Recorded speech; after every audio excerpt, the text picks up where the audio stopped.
I didn't leave the academy in disgrace. That would have been easier. Disgrace comes with explanations, with witnesses, with a neat narrative that lets people nod and say, "Ah, yes, that makes sense." No, my departure was quieter than that. A missing name on a roster. A door that never opened again. A future that simply failed to arrive. One day I was Cadet Elias Rook, top 20% of my class, flight systems specialist, theoretical propulsion minor. The next day I was just Elias. No rank, no stipend, no assigned berth, homeless.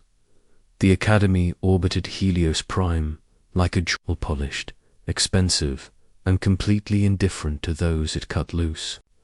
Once you were out, you were out. The contracts were clear about that. No housing, no severance, no appeals process that didn't take 3 years and a small fortune. I had neither, so I took the tram down to the surface, walked past the glittering districts, past the industrial blocks, past the places where people still pretended to Quran, kept walking until the streets gave way to rust. That's where I found Hangar 17. It had once been part of the planetary defense grid, back when Helios Prime worried about pirates or worse. Now it was just a massive durasteel shell at the edge of the desert, half buried in sand, its doors frozen open like the mouth of some dead giant dot.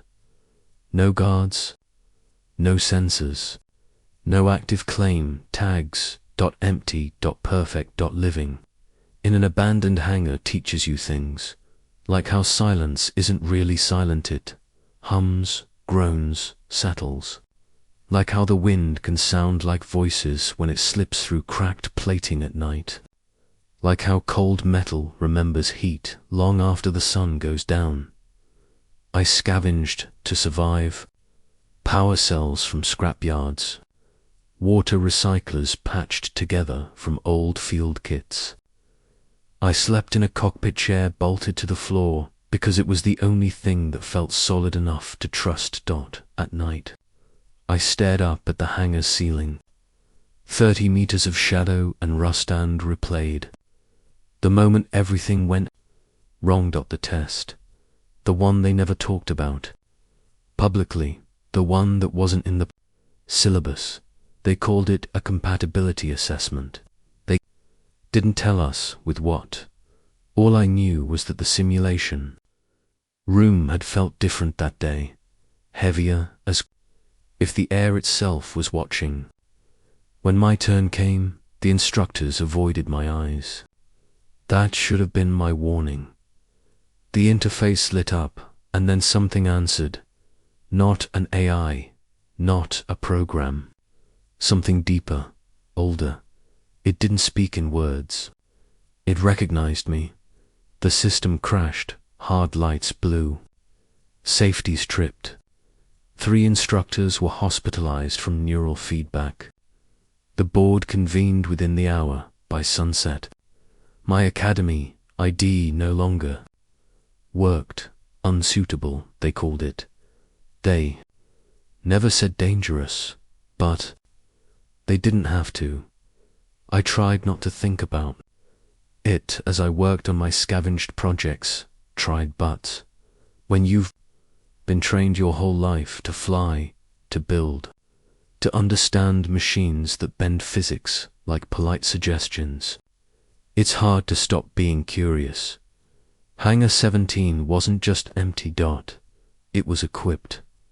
Buried beneath layers of dust and obsolete markings were maintenance pits, power conduits, and most interesting of all, a sealed sublevel elevator that shouldn't have still had power. It took me 3 weeks to crack the access panel. The doors groaned open like they'd been waiting.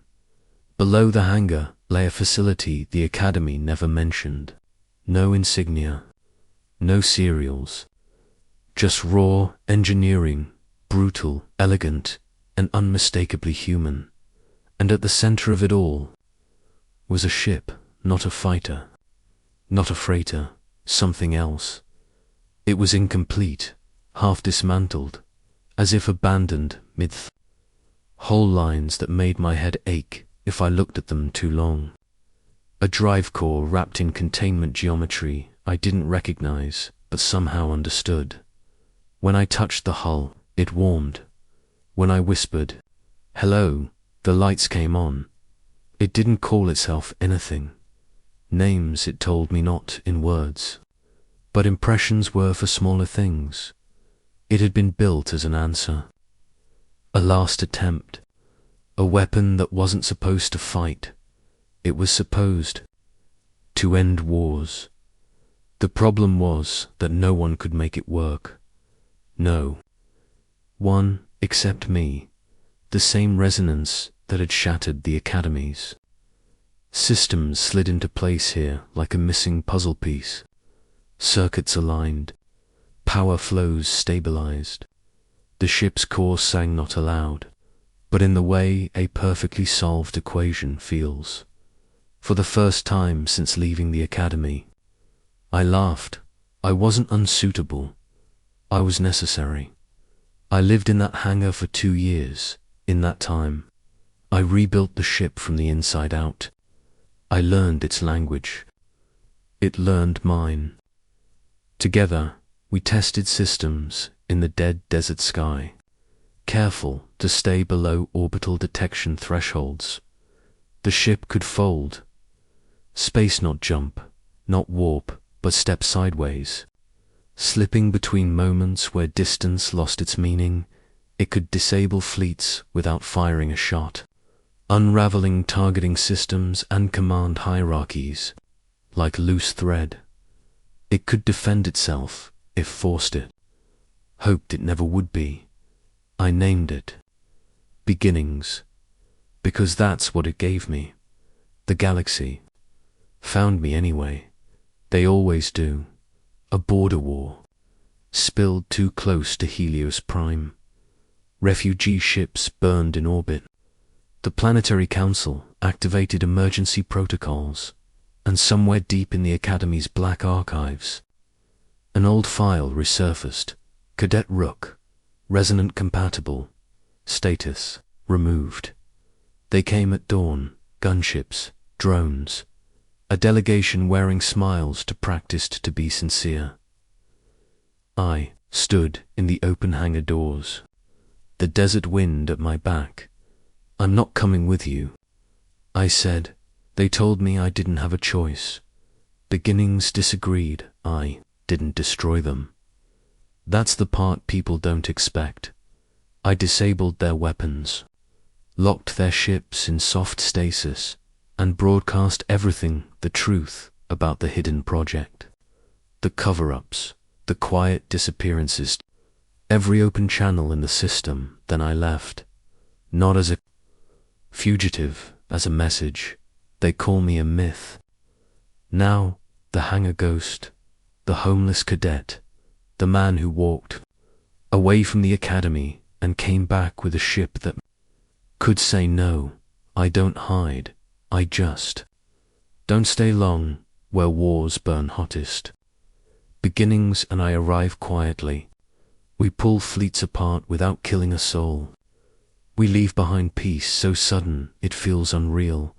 And sometimes when I land on a forgotten world, beside a rusted structure or an empty field, I remember Hangar 17, the place where I had nothing, the place where everything began. Asterisk, asterisk.